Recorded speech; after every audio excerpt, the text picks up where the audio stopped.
You are Locked On Clippers Postcast, part of Locked On Sports Los Angeles on the Locked On Podcast Network. Your team every day. What is up? Hello and welcome to the Locked On Clippers Postcast on the Locked On Sports LA YouTube channel, the place to hang out when every game is done or almost done, effectively done. Clippers rolling in Philly. Couple minutes to go in this one. They're up 27 at this point. I am Pete Fox, host of the Locked On Clippers Postcast. Of course, you can download the Clippers postcast that we're going to do here in any minute on the Locked On Clippers podcast feed. It's brought to you by FanDuel. You can start the season with a big return on FanDuel. New customers can place a $5 bet and you'll get started with $150 in bonus bets if you win your first $5 bet. Visit FanDuel.com. I've been covering sports in LA dating back to 2007 for ESPN LA and NBC Sports Radio. What we're going to get into tonight is what I think is the most complete, dominant victory of the year for the Clippers. They did really just about everything well. Now, granted, I understand they're playing a inferior team that is going through a stretch right now of being banged up. Paul George is out. A lot of the guys on the Sixers are injured. They do not have their complete roster of guys. Joel Embiid hasn't played a ton this season. I think a couple of games at this point. So what they're dealing with is a big list of issues. I understand that. But, you know, the Clippers are going through a nice streak right now, and this is their fifth win in a row. They've won 7 in a row at home. So things are definitely trending up for the Clippers, going in the right direction. So the fact that they were able to, take this first game in Philadelphia comfortably like they did, playing, all phases of the game well and confidently is a good sign. And even though, the Sixers are not a good team right now, that doesn't mean they won't be, but right now they're just not a good team. But the Clippers have been known to not necessarily lose games like this, but make them way too close for comfort. Or, as we've talked about a bunch, when the Clippers get up big, they tend to relax, kind of let down a little bit, and then the game gets a little too close for comfort. That did not happen tonight. They absolutely finished strong. Sprinted through the tape, as Brian Seaman likes to say. They did not take their foot off the throat or the gas and put this Sixers team away comfortably. Lots to touch on that was really positive. Again, the fact that Norm Powell was out has given the Clippers an opportunity to see some other players on the floor, like Jordan Miller, who had another solid game. 7 points in 22 minutes. Terrence Mann, who played a lot late in the game, 21 minutes for 13 points. But as far as the starters, all with huge plus-minus ratings in the plus department tonight. Derrick Jones plus 33. Zubac, who had a fantastic game. We'll talk about that as well. Plus 35. James Harden plus 30. Amir Coffey plus 34. And Chris Dunn plus 38, who was fantastic on defense tonight for the Clippers. Their defense, again, didn't need to be great, but I thought it was complete, closing out at the perimeter, something that I often get frustrated about. Jared McCain, who's had 20 plus in the last 7 games for the Sixers, held to under 20 tonight by the Clippers defense, only 2 under. Scored 18 in this one, 3 of 15, 2 of 11 from beyond the arc, and 10 of 12 at the line. Porter Jr. in the paint, or Porter in the paint, as I like to call it, again, did his job, working well in the paint, and 5 of 11, 11 points on the night for him. Clippers led by as many as 19 in the first quarter. So they got off to a good start. Without a doubt, the best first quarter we've seen. The game against Sacramento a couple of nights ago was a very solid game on defense, especially in the first half. But the offense was a little bit lacking. Tonight, the Clippers shot over 50% in the first half, and from beyond the arc, over 40%. I think I didn't get the number right at the break, but early in the third, it was like 54%.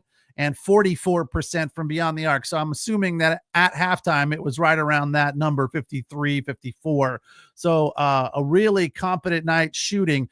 Here's a stat that we got pregame that I thought was interesting. 95% of the Clippers field goal attempts came from the paint, or have come from the paint, when they are in that world, when they are in that statistical situation. They are 4-0, at least over 92%.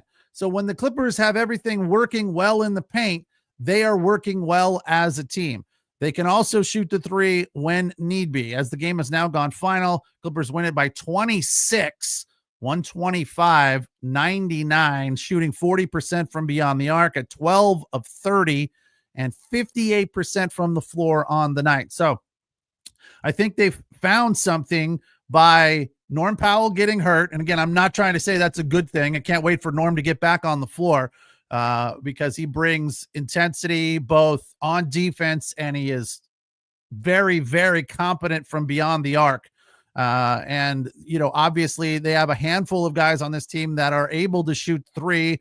James Harden among them, 3 of 7 tonight, did his thing from beyond the arc, drawing fouls. One of them was a complete blown foul call that went in favor of James Harden. It was phantom. He did not even get touched, but a lot of referees are so used to him drawing that foul. He's done it, I believe, 12 times now on the season, drawing a foul from beyond the arc. That leads the league, that the refs are just predisposed to seeing that foul and calling it. A lot of times it's not the right call. And consequently, I think it both works in favor of Harden and against him.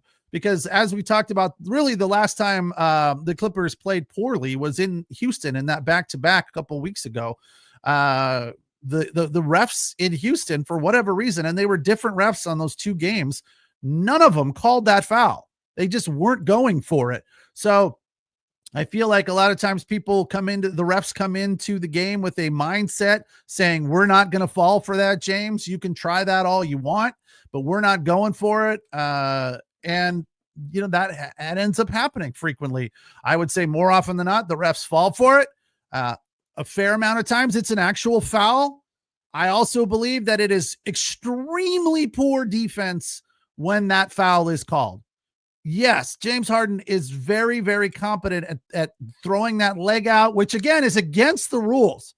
He's not supposed to be able to throw the leg out and draw the foul, but he does just enough to where he gets touched. I don't understand how, when you're playing against the Clippers, that one of the big things on the whiteboard pregame from a defensive strategy is do not close out on James Harden. When he is at the 3 beyond the arc, do not close out on him so aggressively that you can't stop your momentum and you run into him. Give him a foot.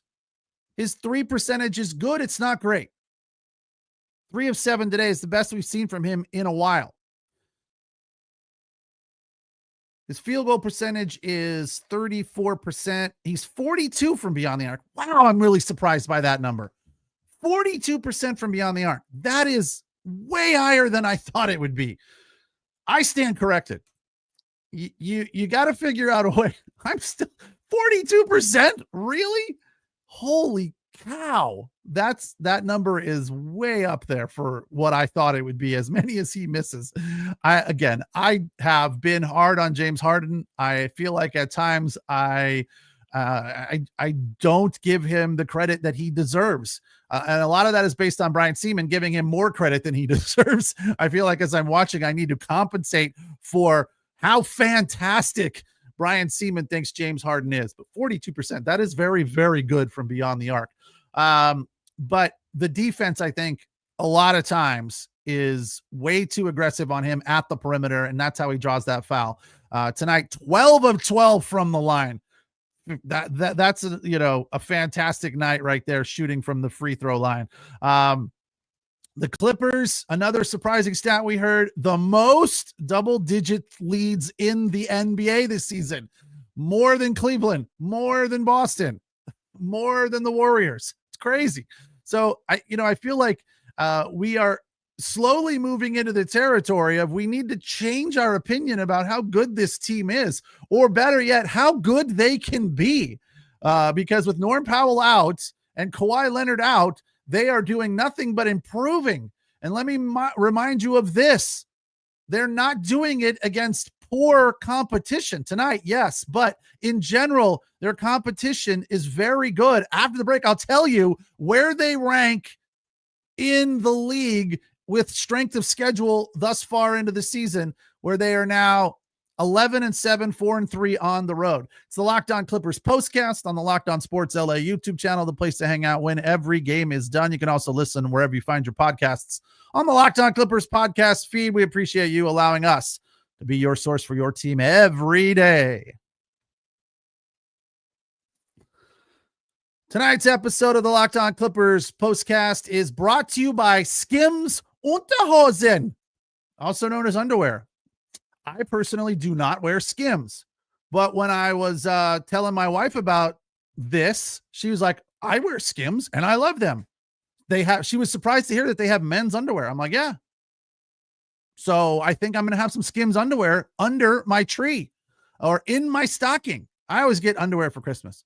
Every now and then, when a birthday or a present, Father's Day or a gift buying opportunity rolls around, I don't know sometimes what to ask for.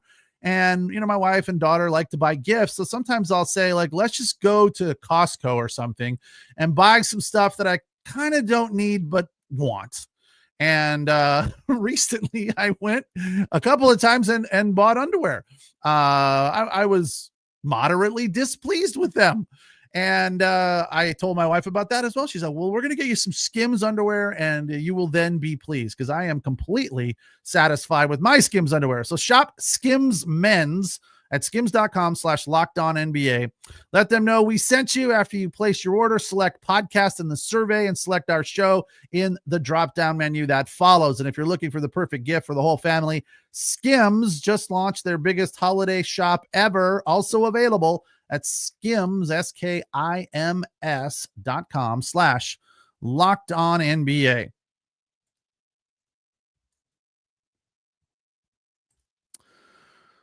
All right. Clippers roll over the Sixers in Philadelphia. I was surprised at how many people were at Wells Fargo Center. Well, actually, I'm not surprised. The Eagles are in LA. I thought they were playing across the street at the Link. No, they're playing in LA against the Rams right now. 125-99 the final. Nice to see BC, the Lakers fan in here, put the Northeast in its rightful place. And getting Rams play-by-play from Craig, Rams fumble. So good to see the Regs in there. I like that. Tonight, the Clippers played very well on defense. Zoo got started early. I thought Zoo played aggressively, both on defense and offense, and really very fluid. Got his chippies going early. I think that is a big thing for Ivica Zubac. If he can make a few chippies from nice passes off of from James Harden or Chris Dunn, or a couple of different guys found him early today, I think that gets him rolling. It puts him in a good headspace. Clippers got off to an 8-0 run. I promised that I would tell you the strength of schedule for the Clippers during this little 5-game winning streak. And to start the season, they have played the 4th toughest schedule in all of the NBA through these 18 games. So don't think they're beating up on bad opponents. They are not. So that is a good place to be. They had good ball movement. They were closing out at the perimeter. Harden was making nice passes. He wasn't falling down. He wasn't trying to, scramble between a double team and draw a foul. He was playing the hand that was dealt him. I thought it was a really nice game from James Harden all in all. 27 minutes, 4 of 10 for 23 points to lead the Clippers. He was 12 of 12 from the line. Here is tonight's bucket list, as Everest likes to say. Top 5 or so buckets tonight for the Clippers. At number 5, Coffee hit a sweet corner 3 at the 4:44 mark of the first. That made it 24-11. posting the largest lead of the game at that point. For number 4, James Harden had a sweet pass to Derrick Jones Jr. alley-oop at the 4:27 mark of the first. That made it 29-11. Derrick Jones Jr., again, so effective. He and Porter both so effective in the paint. I believe Porter's been a little bit better, as we talked about. Porter in the paint using the what's that called? Onomatopoeia? No, it's called alliteration. Yes. Porter in the paint is alliteration for you English students. But Derrick Jones Jr. Has also been very good closing out in the paint and penetrating the rim. That alley-oop was sweet from James Harden. Just looks so effortless. For number 3, Chris Dunn hit a 3 at the 6:11 mark of the third. That made it 85-58 as the Clippers were just pulling away. Largest lead of the night for them, 33. So, an absolute domination rout in Philadelphia at Wells Fargo. For number 2, James Harden hit a 3 at the 4:56 mark, had a hand in his face.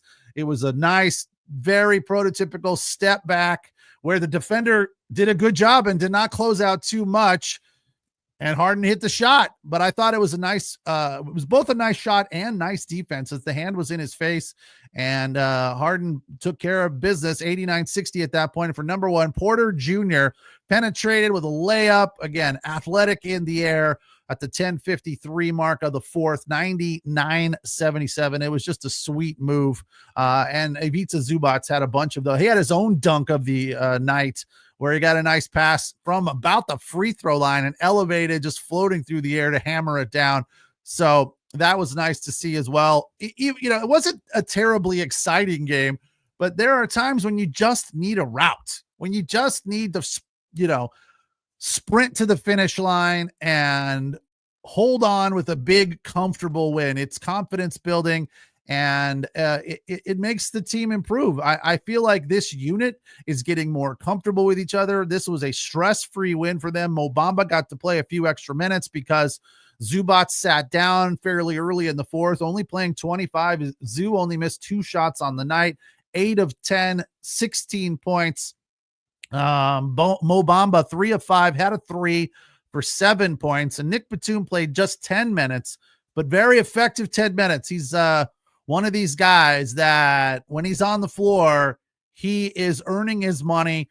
And even though he doesn't put up big numbers, just 3 points tonight, 1 of 5 with 1 3-pointer would be the total of his scoring. But playing defense, he had 3 assists, no blocks, no steals, but interrupting shots, hounding guys, making life difficult for the opponent when it came to scoring. And they were talking about it a fair amount during the broadcast that Nicholas Batum in his 17th season just plays hard all the time, earns his money, and is a very good team guy.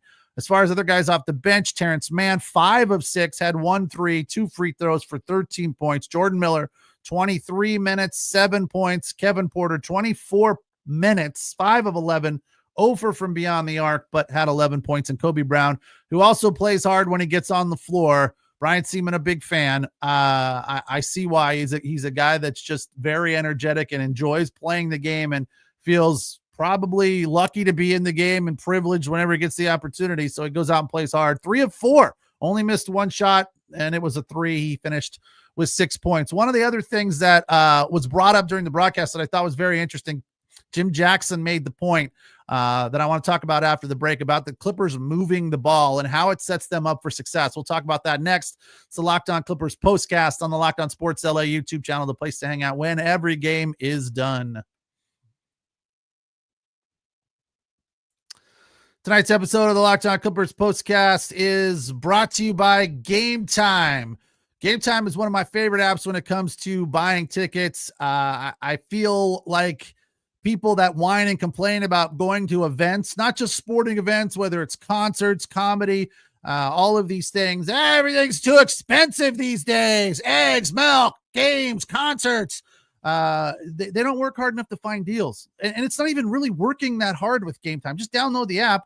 It is AI influenced, so it kind of knows where you are and what you look at. So if you search Clipper games or you search Lakers games or Chargers, Rams, whatever you're searching for, Bruins, Trojans, they'll be like, yeah, we know what you're looking for. Here, check this out. And they give you ideas as to what you might want to go see. They have GameTime picks, which are curating things to make it easier for you to save more on sports, concerts, comedy, and theater. And they just set it right up there for you. And when you open the app, they're ready there waiting for you to say, here are the games that are near you. Do any of these seem interesting to you? So if you're kind of a last minute guy when it comes to going to games like I am, you just open up the app and you go, what would it cost to go to a Clipper game on Tuesday, December 3rd? I looked at that a couple days ago. It was like $43 just to get in, and they were good seats. They were in the upper deck, but in the front row of the upper deck. And again, one of the other cool things about GameTime is you get seat views. You can look at a panoramic view from your seat in the app before you buy to see if it is as good as it seems. So if you want to go to a game, it's not as expensive or not as devastating to your wallet as you think, especially when you use the GameTime app. You get some fantastic deals, and they have the lowest price guaranteed, or GameTime will credit you 110% of the difference. GameTime ticket coverage. Your purchase is covered with the most flexible customer service policy in the ticketing industry. Download the GameTime app, create an account, use the code LOCKEDONNBA for $20 off your first purchase. Terms apply. Again, create an account and redeem the code LOCKEDONNBA for $20 off your first purchase. Download GameTime today. What time is it? It's game time. Tonight's show also brought to you by FanDuel. Get ready to tackle the NFL with FanDuel, America's #1 sports book. Right now, new customers can bet $5 and get $150 in bonus bets if you win. FanDuel Sportsbook app gives you everything you need to place live bets on the NFL all in one place.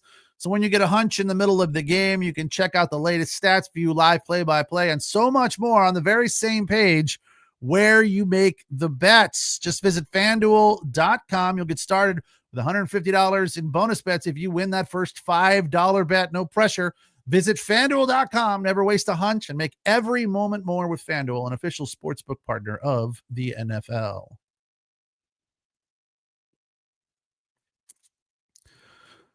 All right, I agree with Clips Gang TV. Great win, Clippers. Yeah, sometimes a route just makes you feel good about your team. You're like, you know what? That is what we needed. And the Clippers, I didn't have any fear that they were going to lose this game the way they've been playing of late. 5 in a row, trending up. Derrick Jones Jr. improving tremendously, or fitting in, gelling, coalescing with the team. Zubac kind of has up and down days, so it's nice for him to have back-to-back good games. James Harden, in spite of sometimes not shooting all that well, 4 of 10 tonight, still gets it done to lead the way, 12 of 12 at the line. That is a skill. I don't know how he does it. I don't know how everyone falls for it, but they do. And you're never going to complain about points. It's one of these things to me that it's just a huge enigma in this game, how James Harden is able to draw that many fouls all the time, and that the referees fall for it. And some of the times he is fouled. Don't get me wrong. I'm not trying to say he's never fouled, but a lot of times it's just his skill, and he deserves credit for that skill. Clippers tonight had a nice handful of runs, an 8-0 run in the first. They had a 9-0 run in the third. And then late in the third, maybe early in the fourth, they had a 13-2 run. So they this game never really was close. It never felt like the Sixers were just a couple of buckets away from getting back into this one. They never had it within reach, as they say. But here's the point that Jim Jackson brought up that I think is spot on.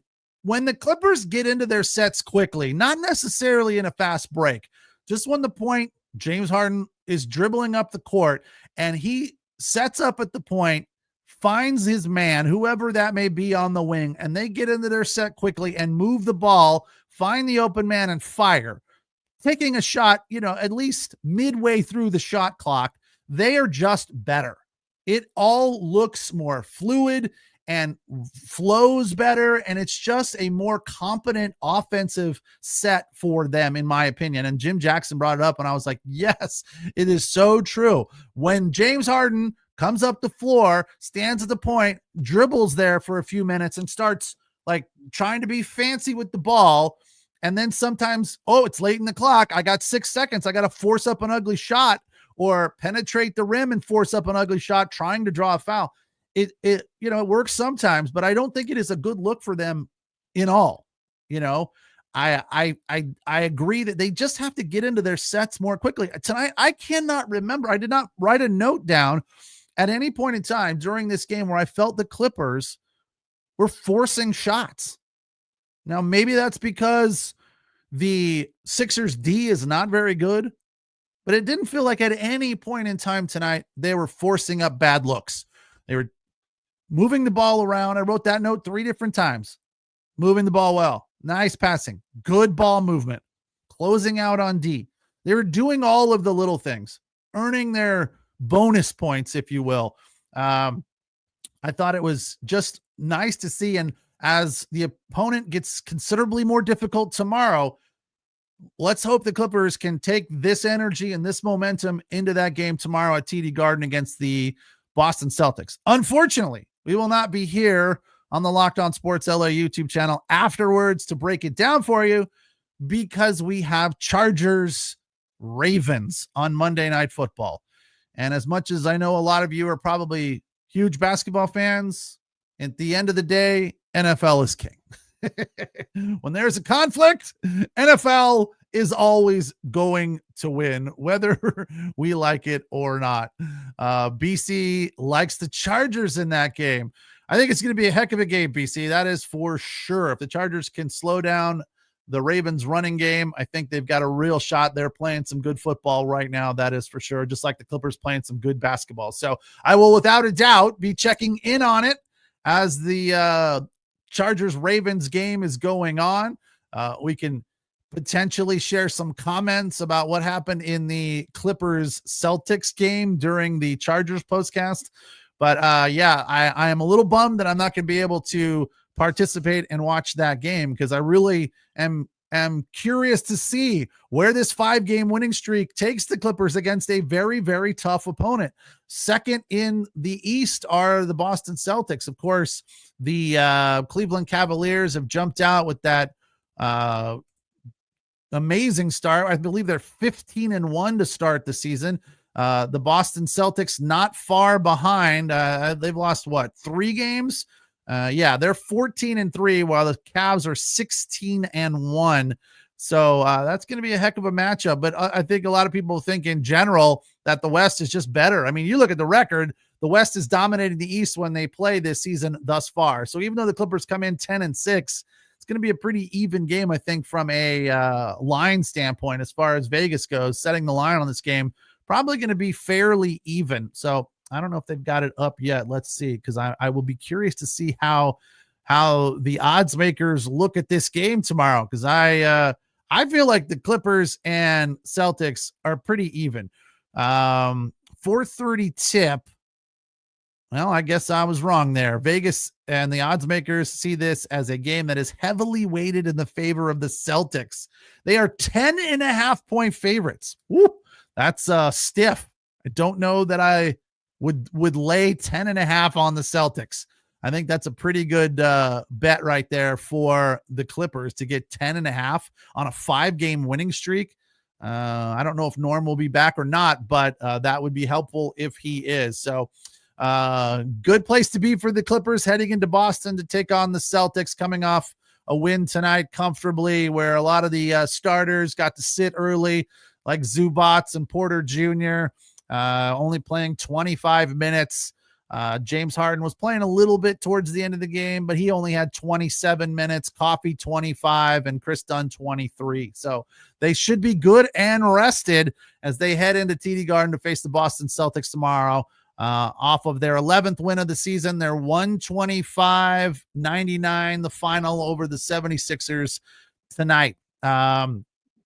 Again, we will not be here doing the Clippers postcast tomorrow as we do in Chargers, but we will we'll keep our eye or one eye on that game and be talking about it in the comments. So make sure you join me on the Locked On Chargers postcast right after Chargers and Ravens. Thanks for watching. Thanks for listening. Again, as the Clippers win at 125-99 over the Sixers in Philadelphia. It's the Locked On Clippers postcast on the Locked On Sports LA YouTube channel, the place to hang out when every game is done. We appreciate you allowing us to be your source for your team every day.